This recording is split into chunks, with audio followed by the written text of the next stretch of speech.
Hola, ¿qué tal amigos? ¿Cómo están? Bienvenidos nuevamente al canal Saldo Friki. Vamos a continuar, después de un largo periodo de inactividad, vamos a continuar con la documentación de las grandes productoras de Hollywood. En esta ocasión vamos a narrar, o vamos a documentar en este video, en este humilde video, bueno, a la productora, una de las grandes productoras de Hollywood, la Columbia Pictures. Así que atentos y disfrutad del video. Año 1924. Nace un estudio. CBC Film Sales Corporation, un estudio de la zona más modesta de Hollywood, fue fundado en 1918 por los hermanos Harry y Jack Gunn y Joe Brandt. En 1924, el trío reorganizó la compañía, creando Columbia Pictures. La participación de Brandt se vendió posteriormente. A diferencia de las otras grandes productoras, Columbia no poseía salas de cine, centrándose en producir películas de bajo presupuesto como westerns y comedias. Harry, una figura autoritaria, se convertiría en uno de los personajes más importantes de la historia de Columbia hasta su muerte en el 1958. La era dorada de Frank Capra. El ahora icónico cineasta Frank Capra fue contratado por Harry Cohn para dirigir películas en 1928, dando lugar a una de las relaciones laborales más fructíferas del estudio. Para 1939, Capra había dirigido 25 películas para Columbia, con algunos éxitos iniciales como No te la puedes llevar contigo, de 1938, que contribuyeron a elevar el prestigio del estudio. Años 1932 al 39. La Gran Depresión impulsa el crecimiento económico. Para 1932, Harry Cohn era presidente y Capra ya contaba con su propia productora. Gracias a películas como Mr. Smith Goes to Washington, la última de Capra para Columbia, el estudio desafió la tendencia y prosperó durante la depresión. Su película It Happened One Night, protagonizada por Claudette Colbert y Clark Gable, fue la primera en ganar 5 premios Oscar importantes. Año 1948. En 1938, el Departamento de Justicia presentó una demanda antimonopolio contra 8 estudios, entre ellos Columbia, alegando que conspiraban para controlar la industria mediante la propiedad de la distribución y la exhibición. Los decretos Paramount los obligaron a cerrar sus cadenas de cines. Para Columbia, esto supuso una igualdad de condiciones. En 2020, un juez aceptó una moción para poner fin a los derechos. Año 1954. En busca del prestigio. Durante la década de los 50, Columbia se aleja de las películas de bajo presupuesto. La Ley del Silencio, On the Waterfront, del director Elia Kazan y el guionista Bob Schulberg, se convierte en uno de los mayores éxitos de crítica del estudio.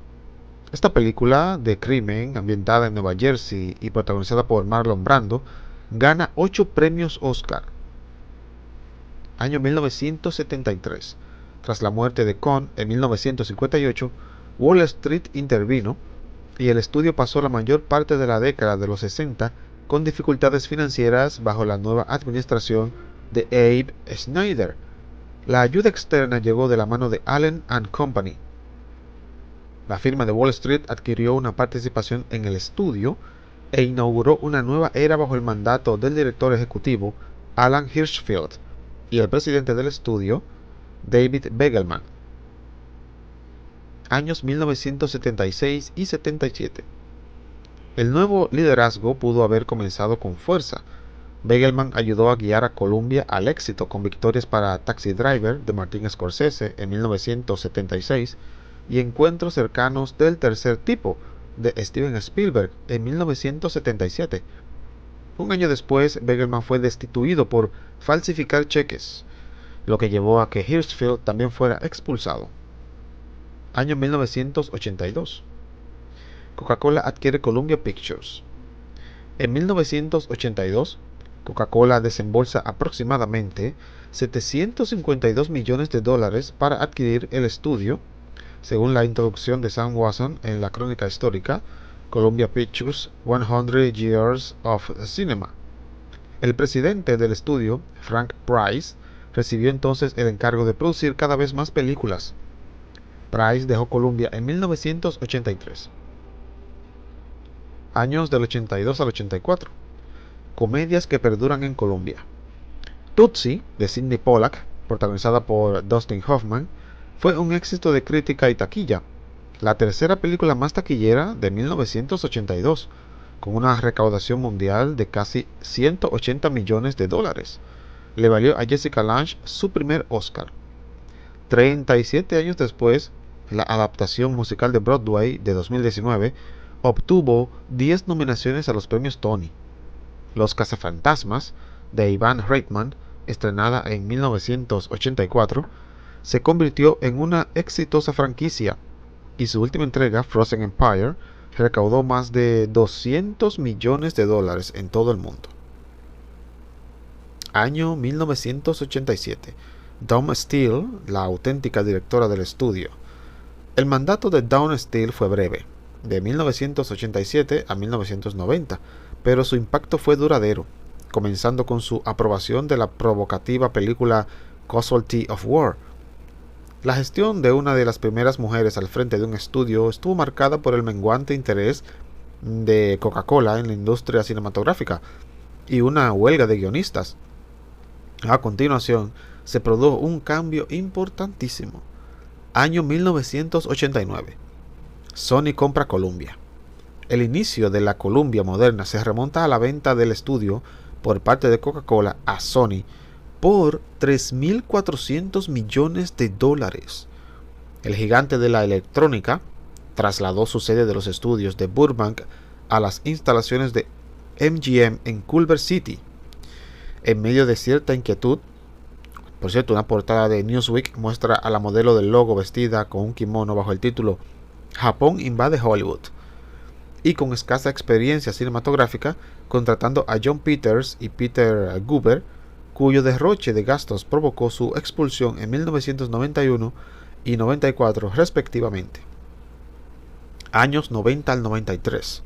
7 años después de su primera salida, Frank Price regresa para dirigir Columbia, impulsando algunas de las películas más emblemáticas del estudio, como Los chicos del barrio, dirigida por John Singleton, y El día de la marmota, de Harold Ramis, protagonizada por Bill Murray y Andy McDowell. La Biblioteca del Congreso incluye Los chicos del barrio en el Registro Nacional de Cine por su impacto cultural en 2002. Año 1999. Una nueva franquicia de superhéroes. En 1999, Amy Pascal fue nombrada presidenta de Columbia Pictures y supervisó la producción de toda la franquicia de Spider-Man, primero como ejecutiva de estudio para el éxito de 2002 con Tobey Maguire y Kirsten Dunst, luego como productora independiente en las películas de Tom Holland, así como en las películas animadas del Spider-Verse. Año 2014. El grupo Guardianes de la Paz hackeó las comunicaciones internas de Sony Pictures para presionar al estudio a retirar la película The Interview, protagonizada por Seth Rogen y James Franco, que incluía un complot para asesinar al líder norcoreano Kim Jong-un. Tras las vergonzosas revelaciones del hackeo, Pascal renunció a su cargo como copresidenta de Sony, puesto que ocupaba desde 2006. En 2015, Tom Rothman asumió la presidencia y dirección general del grupo de cine de Sony Pictures Entertainment. Y año Columbia Pictures, que ha producido grandes películas que han quedado para la historia. Principalmente me interesó mucho, o me interesa mucho, que produjo la película de Spider-Man del 2012. Es una película inolvidable y representó que el cine superior se iniciara y fuera un boom a inicios de los 2000. No cabe duda de que fue una de las primeras y más importantes películas del cine de superhéroes, allá por inicios de los años 2000. Así que esta es la historia de la Columbia Pictures. Espero que les haya gustado el vídeo. Así que nos vemos en la próxima, amigos. Bye bye. La historia de las grandes productoras de cine, en esta ocasión 20th Century Fox. Es una de las grandes productoras históricas de la industria cinematográfica. La productora 20th Century Fox fue fundada en 1935 tras la fusión de la Fox y la 20th Century Pictures. William Fox fue un antiguo payaso y dueño de una tintorería que comenzó en el mundo del cine en 1906 y fundó la Fox. Años más tarde fue capaz de enfrentarse al todopoderoso Edison y llevar ante los tribunales al MPPC, que violaba la ley Sherman contra los monopolios. Tras un largo pleito le dieron la razón. Darryl Zanuck y Joseph Scheck, que provenían de la Warner Bros. Y de la United Artists, respectivamente, habían fundado 2 años antes la 20th Century Pictures o 20th Century Pictures. En sus primeras décadas, la 20th Century Fox destacó con cintas de cine negro o western. La empresa logró un considerable éxito en los años 40 y 50, bajo el crecimiento económico con el New Deal de Roosevelt. Con estrellas como Tyrone Power, Alice Faye o la chica pin-up Betty Grable, la empresa marchaba viento en popa, fundando noticiarios de éxito y comprando empresas como la cadena National Theatres. Se convirtió en una de las mayores compañías de Hollywood, junto a la Paramount, a la Metro, RKO y Warner Bros., que producían la mayoría de los filmes del país, logrando más del 90% del total de la recaudación. Buscando cómo contrarrestar el éxito de la televisión y el considerable bajón de espectadores, diseñó un nuevo formato panorámico cuyo origen estaba en unos objetivos especiales del francés Henri Cretin, que permitirían la compresión óptica de las imágenes. La túnica sagrada de Henry Koster de 1953 fue la inauguración oficial del cinemascopio. Durante los 60 logró buenos proyectos en películas animadas como Tom y Jerry o los Terrytoons, que provocaron una enorme caída en el negocio animado de Walt Disney. El desastre económico de la compañía llegó en 1963 tras el sonado fracaso de Cleopatra de Joseph L. Mankiewicz de 1963. La superproducción protagonizada por Elizabeth Taylor, Richard Burton y Rex Harrison resultó inviable desde sus inicios y el enorme coste de $40 millones fue imposible de recuperar en la taquilla. Para compararla, pocos antes, Ben-Hur de William Wyler de 1959, Los 10 Mandamientos de Cecil B. DeMille de 1956 habían costado $13,5 y $11 millones respectivamente. El desastre de Cleopatra fue tan crítico para la compañía que provocó despidos masivos e incluso los estudios estuvieron un tiempo cerrados. Uno de sus fundadores, Scheck, dejó entonces la compañía, a la que volvió el otro pionero de la marca, Zanuck, que la había abandonado 2 años antes para probar suerte en el mundo independiente.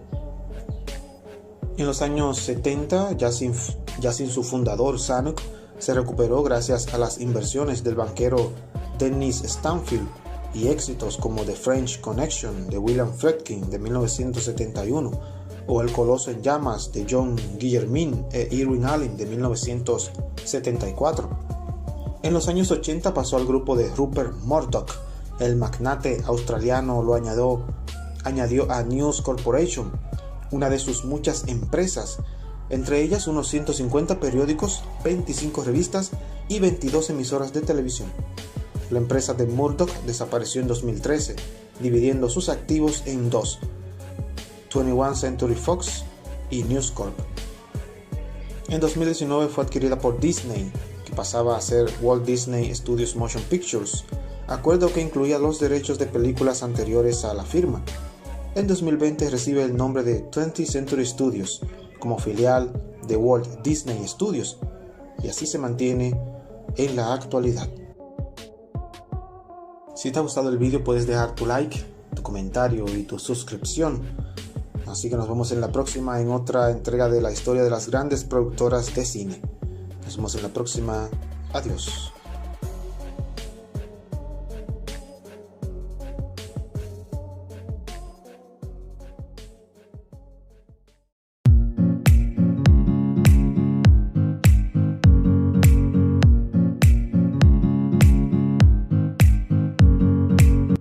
Se trata de la famosa productora del león, aquella que popularizó el rugido antes de cada película como su leitmotiv. Desde sus comienzos, antes de incluso la unión con la Metro, Goldwyn Pictures ha usado la imagen de 9 leones distintos, el último, curiosamente, de nombre Leo. La Metro-Goldwyn-Mayer, o la MGM, como se la conoce, fue fundada en 1924 por Marcus Loewy y Samuel Goldfish, más conocido como Samuel Goldwyn. Ambos eran judíos de origen europeo que se unieron junto con otros muchos independientes para luchar contra el Trust de Edison. Respecto a esto, les recomiendo el artículo Las grandes productoras de Hollywood y su origen europeo. Marcus Loewy había comprado Metro Pictures Corporation años antes y Samuel dirigía la Goldwyn Pictures Corporation. De estas dos empresas surgió la nueva compañía, que pronto se convirtió en una de las grandes. Durante la época clásica del cine norteamericano, la central de MGM estaba situada en la empresa de Loewy en Nueva York, y desde allí se controlaba todo el imperio cinematográfico. Destacaban sus instalaciones en Hollywood, con 27 estudios y un total de 4.000 trabajadores, entre los que se encontraban en nómina actores, directores y guionistas. Por las cámaras de la MGM han pasado los grandes del cine clásico como Clark Gable, Spencer Tracy, Stan Laurel y Oliver Hardy, el gordo y el flaco. Los hermanos Marx o Gene Kelly también han actuado para sus cámaras artistas como Fred Astaire o Elvis Presley. A finales de los años 30 aparecieron títulos importantes bajo la batuta de Victor Fleming, como El Mago de Oz, de 1939, y sobre todo la 8 veces oscarizada Lo que el viento se llevó, de 1939. Durante los años 40, la MGM se convirtió en la compañía cinematográfica más importante del mundo. Como curiosidad, Metro ofreció un contrato a Luis Buñuel, atraída por la polémica que había suscitado el director tras Un perro andaluz, del 29, y sobre todo La Edad de Oro, de 1930. Sin embargo, poco duró la aventura hollywoodense del Calandino, tras despreciar una invitación para asistir a una proyección privada de una de las preferidas del patrón de la Metro. No solo se negó a verla, sino que el director se refirió a la artista con una palabra malsonante. A mitad del siglo XX producía una media de 40 películas anuales, entre las que se encontraban éxitos como Quo Vadis, de Melvin LeRoy, de 1951, Ivanhoe, de Richard Thorpe, de 1952, Cantando bajo la lluvia, de Stanley Donen y Gene Kelly, del 52, Ben-Hur, de William Wyler, del 59, o la icónica 2001, Una Odisea del Espacio, de Stanley Kubrick, de 1968. Fueron grandes años para la compañía, que acumulaba muchos premios, pero que no se repercutían en las cuentas. Los éxitos no se libraron de los problemas económicos, y en los años 70 tuvieron que dedicarse a hacer películas de bajo presupuesto. En los años 80 se unió al United Artists, aunque no logró el éxito esperado. Posteriormente se han sucedido sus propietarios, entre ellos el dueño de la histórica Pathé Communication, hasta caer en quiebra bajo el control del banco Credit Lyonnais. Ya en 2022, el León ha abrazado la nueva situación de las plataformas de streaming tras su compra por parte de Amazon.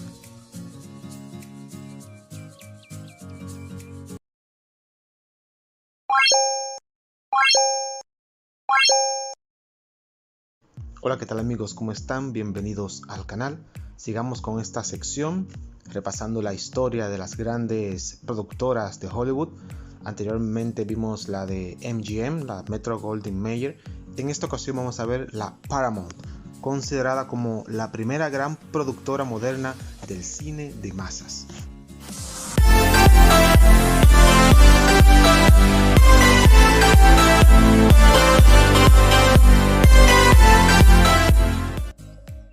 La Paramount, o Paramount Pictures Corporation, fue una de las primeras productoras americanas en los orígenes de una industria que comenzaba a dar sus primeros pasos. Se creó en 1912 por la fusión de la empresa de Adolf Zukor con una cadena de salas de cine, logrando la unión perfecta que llegó a ser la productora más rentable a mediados del siglo XX. Zukor es el primer gran empresario de la industria de Hollywood y junto con Griffith es considerado uno de sus pilares. Fijándose en el cine europeo, había creado la empresa Famous Players Lasky, que venía a cumplir lo de actores famosos en obras famosas, al más puro estilo del film de art europeo. La unión de Zukor con la cadena de salas Balaban y Katz y algunos otros independientes le otorgaron las mejores salas de proyección del país, que llegaron a abarcar unas 1000.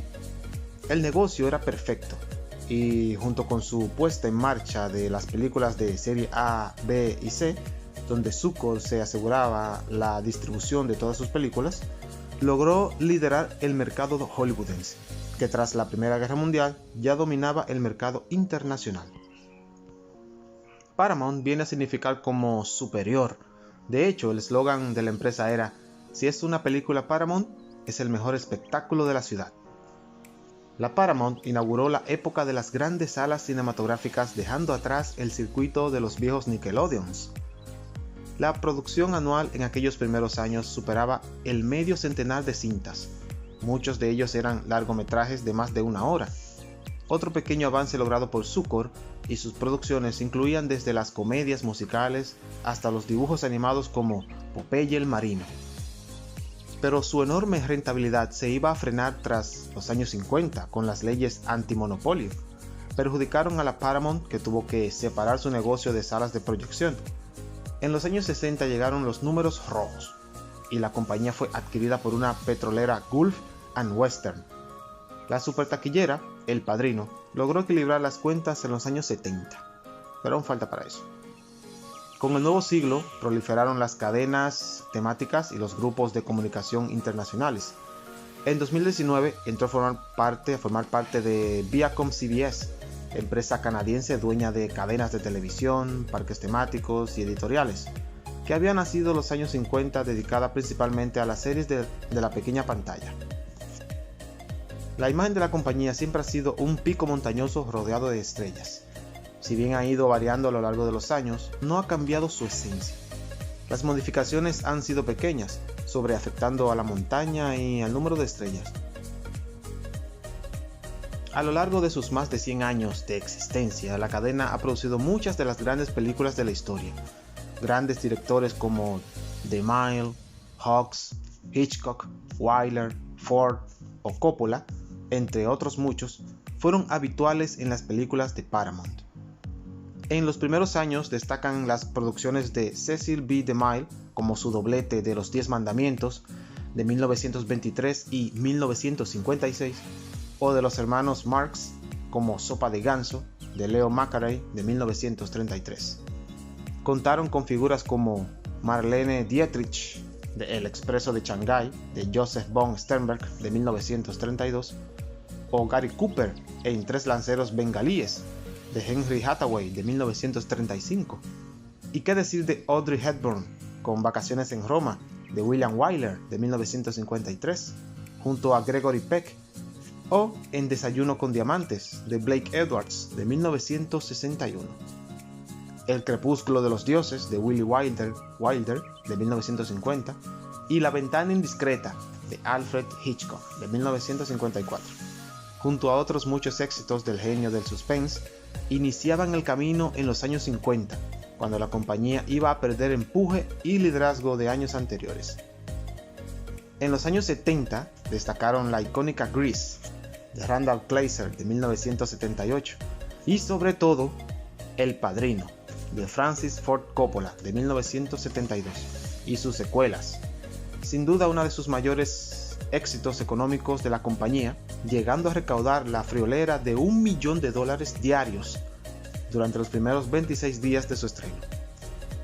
En los años 90 ha tenido la firma de la Paramount grandes éxitos que han acumulado decenas de premios, como Ghost, de Jerry Zucker, del 90, Forrest Gump, de Robert Zemeckis, del 94, Braveheart, de Mel Gibson, del 95, Titanic de James Cameron del 97 o Salvar al Soldado Ryan de Steven Spielberg del 98, entre otros muchos exitosos títulos.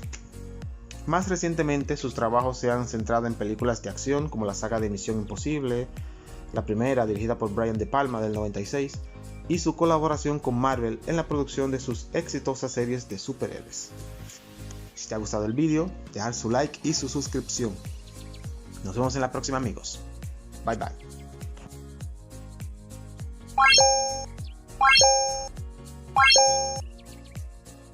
Hola, ¿qué tal amigos? ¿Cómo están? Bienvenidos nuevamente al canal Lizardo Friki. Seguimos con la documentación y contando las historias de las grandes productoras de Hollywood. En esta ocasión vamos a contarles la historia de la Warner Bros. Un ciclo de sueños e historias de cine. Disfrutad del vídeo.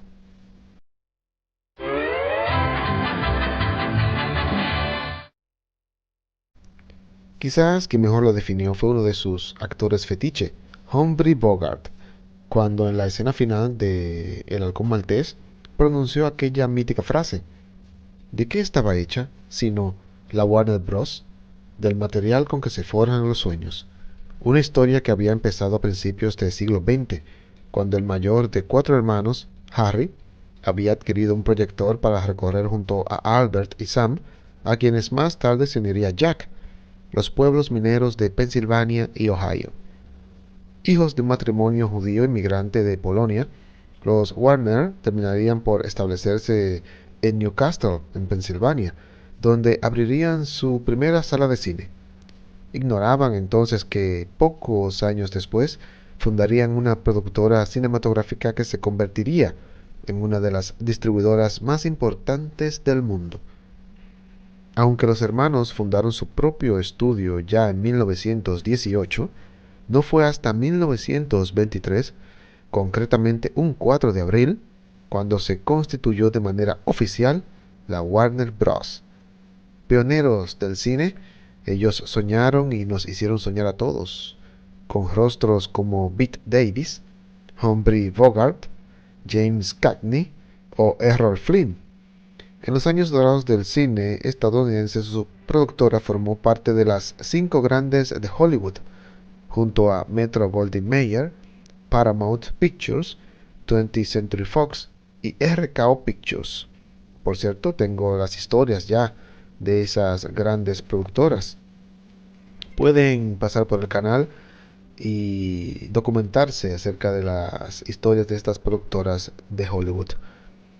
Y en sus estudios se rodaron algunas de las más emblemáticas películas clásicas, como Las aventuras de Robin Hood, Casablanca, Arsénico por compasión, Un tranvía llamado Deseo o Rebelde sin causa. Títulos a los que más tarde se añadirían películas de acción como Harry el Sucio, de terror como El Exorcista o El Resplandor, de ciencia ficción como La Naranja Mecánica, Duna o Blade Runner, u otros filmes como Todos los hombres del presidente, Malas calles, El Coloso en llamas, Gremlins o Entrevista con el vampiro, sin olvidar las sagas y franquicias de superhéroes o universos fantásticos como El Señor de los Anillos o Harry Potter, entre otros muchos. En sus inicios, sin embargo, fue un perro el que les otorgó notoriedad. Desde su aparición en The Man from Hell's River en 1924, Rin Tin Tin se convirtió en la estrella de 26 películas, y su celebridad fue tal que hoy su huella está estampada en el Paseo de la Fama hollywoodense, gracias, entre otras cosas, a este singular personaje que había ganado celebridad entre los espectadores a finales de 1924. Poco después de su creación, Warner Bros. Ya se había transformado en el estudio independiente más exitoso de Hollywood. Innovadora de las películas con sonido sincronizado, al incorporar música y efectos sonoros a sus obras, la productora rodó en 1927 El cantante de jazz, que incluía ya algunos diálogos hablados y no sobreimpresos. protagonizada por el cantante Al Jolson, fue la primera película hablada de éxito comercial y marcó el inicio del ocaso de la era muda. La noche antes del estreno, sin embargo, uno de los cuatro hermanos, Sam, precisamente quien más había insistido en introducir el sonido al metraje, murió inesperadamente, lo que trágicamente impidió que la familia asistiera al evento. Un año después, Luces de Nueva York se convirtió en la primera película completamente hablada de la historia. Con el uso del sistema de sonido Vitaphone, aquel título refrendó el triunfo del cine sonoro sobre el mudo, mientras que la importancia de estos dos eventos fue tal que en 1929 todos los grandes estudios rodaban ya con sonido. El sonido llegó a las salas y sería en los años siguientes cuando el cine musical alcanzó sus mayores cotas de popularidad. Fue también cuando, de paso, la empresa adquirió la discográfica Brunswick Records, hoy conocida como Warner Records, sello que promocionaría a lo largo de su historia a grupos o artistas como Coldplay, Madonna, Led Zeppelin o Linkin Park. No obstante, y a pesar de que un musical, La Calle 42, salvó al negocio de la quiebra hacia mediados de la década de los 30, cuando el género empezó a perder popularidad, la productora comenzó a especializarse en historias de aventuras como Robin Hood o de gángsteres y mafiosos. Eran los años del Hard Boiled, de Chandler y Hammett, con títulos como Hampa Dorada o El enemigo público. A ello seguiría El halcón maltés, de John Huston, protagonizada por Humphrey Bogart y Mary Astor, y estrenada en 1941. Fue nominada en los Oscar a Mejor Película, a Mejor Actor de Reparto y Mejor Guión Adaptado, y es hoy considerada como uno de los grandes filmes del séptimo arte, además de la primera película de cine negro de la historia. Bogart, que ya había rodado para la productora anteriormente El bosque petrificado, se convirtió así en uno de los rostros populares de la Warner de mediados del siglo XX. Sin embargo, y a pesar de su celebridad, la compañía le ofrecía siempre los mismos papeles, físicamente exigentes, que encasillaban y aburrían al actor, con un promedio de una película cada 2 meses entre 1936 y 1940, algunas veces incluso solapando varios rodajes. El actor contó en una ocasión: me dispararon en 12 ocasiones, me electrocutaron una vez, me ahorcaron en 8 escenas y fui detenido en 9. Aquello curtió al intérprete, que sería para siempre identificado como el tipo rudo, impasible y carismático, que traspasaba la pantalla con un estilo de vestimenta, gabardina incluida, marca de la casa. Las relaciones nunca fueron sencillas entre los actores y la Warner Bros., muy en particular con el pequeño de los hermanos, Jack, que desde la muerte de su hermano, Sam, se había vuelto más intratable y había pasado a ser el único jefe de producción. En 1935, James Cagney les había demandado por incumplimiento de contrato, al asegurar que había protagonizado más películas de las estipuladas en su acuerdo. Aunque no perdió, porque ambos llegaron a un acuerdo, el actor poco después abandonaría la Warner para montar su propia productora, algo que, dicho sea de paso, no salió bien la primera vez. Como Cagney, Bogart, que también dejaría los estudios para crear su propia productora tiempo después, no fue el único en mostrar su descontento.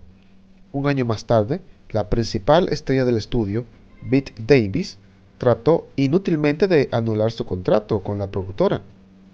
La actriz, que llevaba desde 1932 en la firma, estaba convencida de que los proyectos que le ofrecían no ayudaban a hacer despegar su carrera.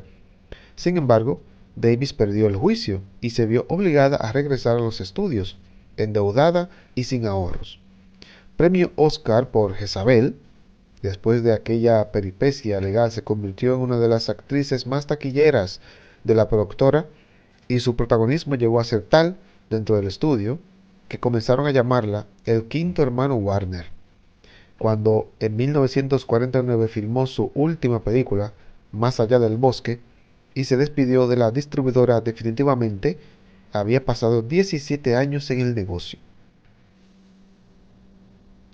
Quien sí ganó un pleito a los estudios de cine fue la actriz Olivia de Havilland, la intérprete de reparto en Lo que el viento se llevó, que ganó el Oscar por la vida íntima de Julia Norris, y La heredera, demandó a la Warner por tratar de prolongar su contrato de 7 años, alegando que la actriz debía a la productora los 6 meses en que había permanecido apartada por quejarse. Como represalia, se dice que la Warner llegó a enviar hasta 150 telegramas a diferentes productoras para boicotearla. ¿Verdad o no? Lo cierto es que la actriz estuvo 3 años sin conseguir un solo papel después de aquello. Cuando se produjo el estallido de la Segunda Guerra Mundial, la Warner se posicionó abiertamente rodando algunas películas antinazis como La vida de Emil Zola o Confesiones de un espía nazi. A esa época también pertenece Casablanca. Sin embargo, a mediados de 1943, los espectadores ya se habían hartado del tema de la guerra, lo que no impidió que la productora siguiera apostando por aquella denuncia, a pesar de las pérdidas. Mientras otros estudios prefirieron no involucrarse mucho en el conflicto, la Warner fue la que más películas filmó sobre el conflicto. En la década de los 50 y los 60 llegaron producciones como la tetralogía de James Dean, Al este del Edén, Rebelde sin causa o Gigante, Centauros del desierto, ¿Qué fue de Baby Jane?, ¿Quién teme a Virginia Woolf? O Bonnie y Clyde. Que Audrey Hepburn terminara protagonizando la versión cinematográfica de My Fair Lady, interpretada en teatro por Julie Andrews, se lo debemos, como no, a Jack Warner. Para el productor, la elección de la actriz de Vacaciones en Roma y Desayuno con Diamantes se justificaba más por una cuestión económica que creativa. La apuesta, no obstante, salió bien para ambas mujeres. Ese sería el año en el que Andrews, sin ningún proyecto a la vista, terminaría interpretando a la icónica Mary Poppins, papel que le consiguió el Oscar a Mejor Actriz y una fama inmortal. Fue en aquella época cuando, en 1956, tras anunciar la venta de Warner Bros., Jack negoció en secreto para permanecer como mayor accionista. Aquello distanció por completo a los hermanos, hasta el punto de que hubo quien aseguró que vio a Harry perseguir al pequeño de la familia con un tubo de plomo por los estudios. Cuando el primogénito murió en 1958, Jack ni siquiera asistió al funeral. En 1966, cansado ya de las películas, vendió la mayoría de sus participaciones de la empresa. El último de los hermanos vivo falleció en 1978. Y si en los años 30 y 40 Bogart, Davis o Cagney habían personalizado decenas de historias, en los 70 llegarían los acuerdos con algunos de los actores más emblemáticos del cine de finales del siglo XX, con un elenco completamente envidiable. Paul Newman, Robert Redford, Barbara Streisand o Clint Eastwood formarían parte del nuevo cine de la compañía.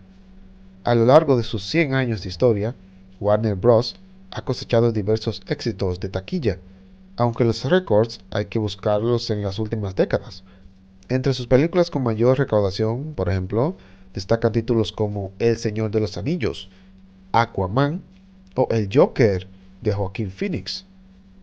La lista la encabeza, sin embargo, Harry Potter y las Reliquias de la Muerte, llevadas al cine a partir del año 2001. Fue a finales de 1990 cuando la productora adquirió los derechos de las novelas de J.K. Rowling, algo a lo que sin duda ha sabido sacar crédito.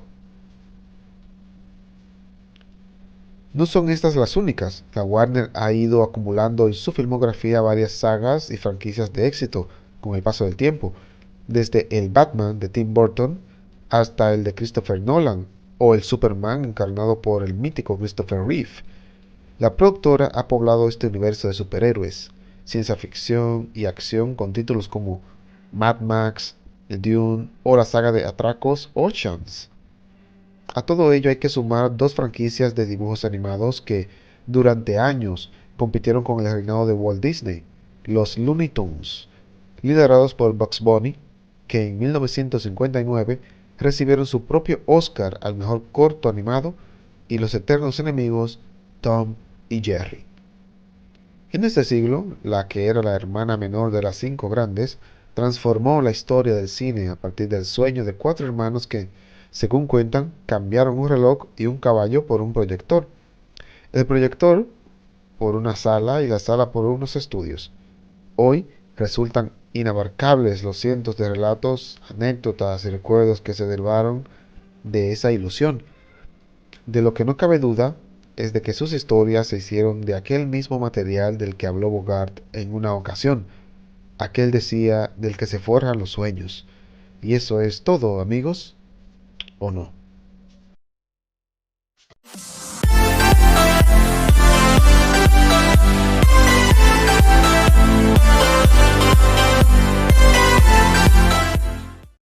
Hola, ¿qué tal amigos? ¿Cómo están? Bienvenidos al canal. Seguimos con nuestra historia acerca de las grandes productoras del cine.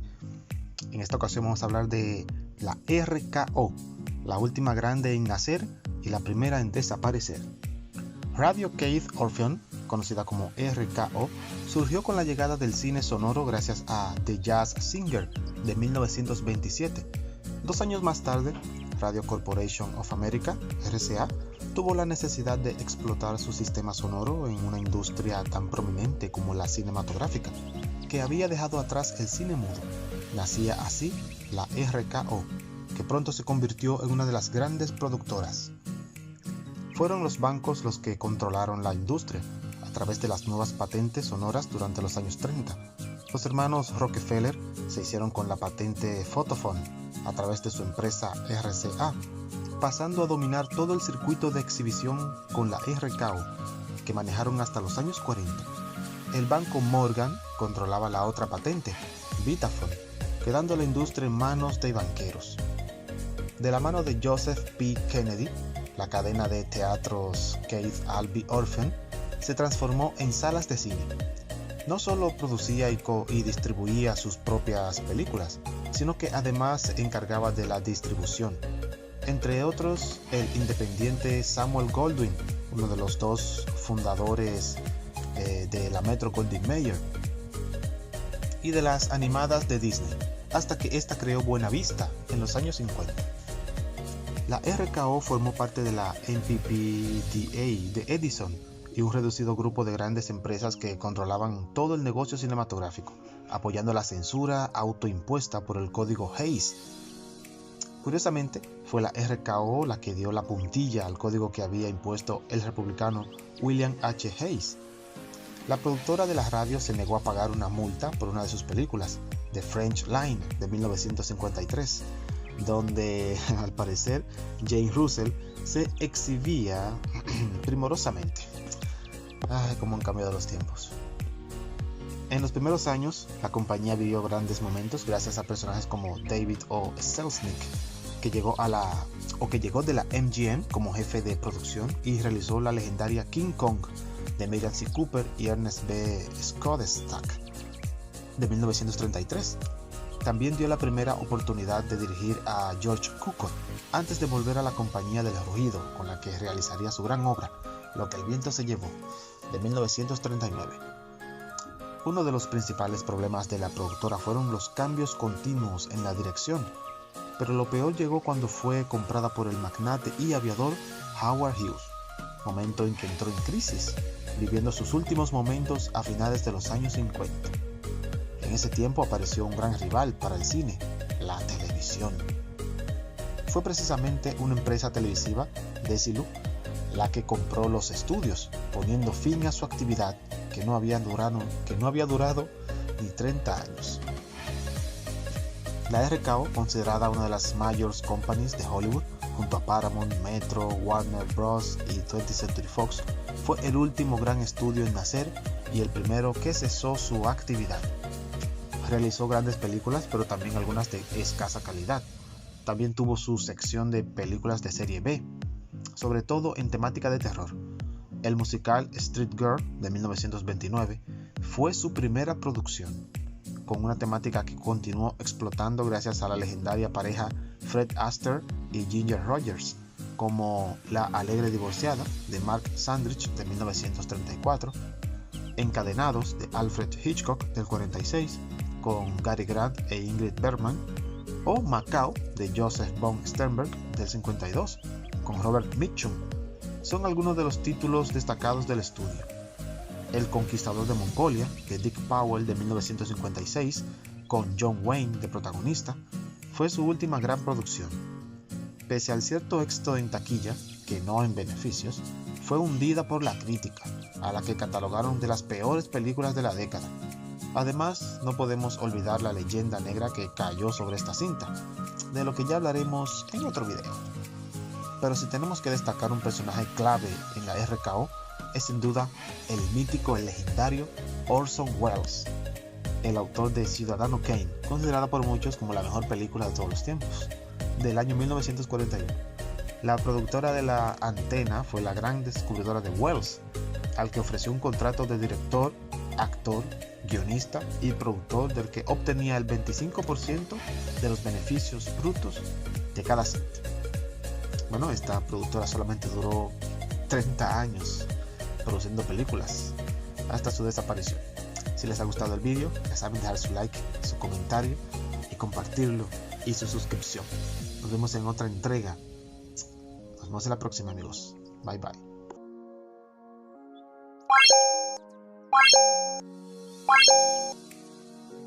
Hola, ¿qué tal amigos? ¿Cómo están? Bienvenidos al canal. Estamos nuevamente en otra entrega hablando acerca del origen e historia resumida acerca de las grandes productoras del cine. En esta ocasión Universal Pictures, la primera mayor. La Universal forma parte de las 5 grandes o mayors de la industria, junto a Warner, Paramount, Columbia y Walt Disney, y fue la primera en ver la luz. Fue fundada en 1912 por Carl Laemmle, uno de los muchos emprendedores europeos que pusieron las bases al nacimiento de la industria del cine en Norteamérica.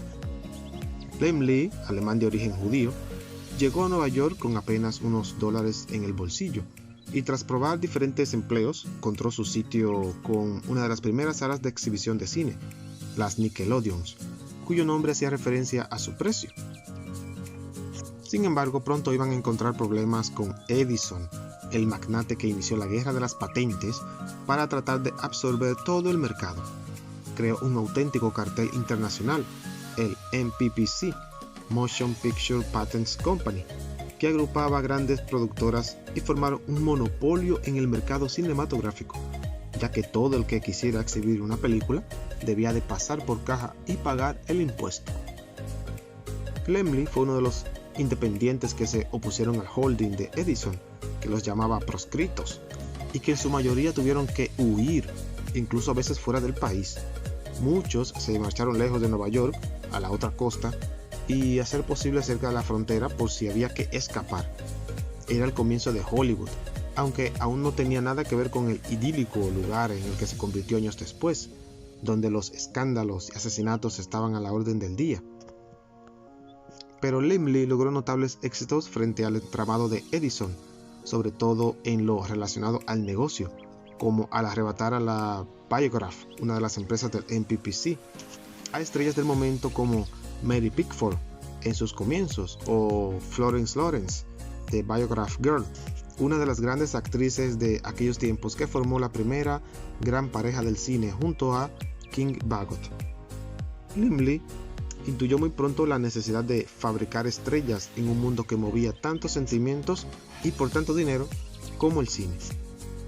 En los primeros años del cine mudo, la Universal triunfó sobre todo con temática de cine fantástico y de western.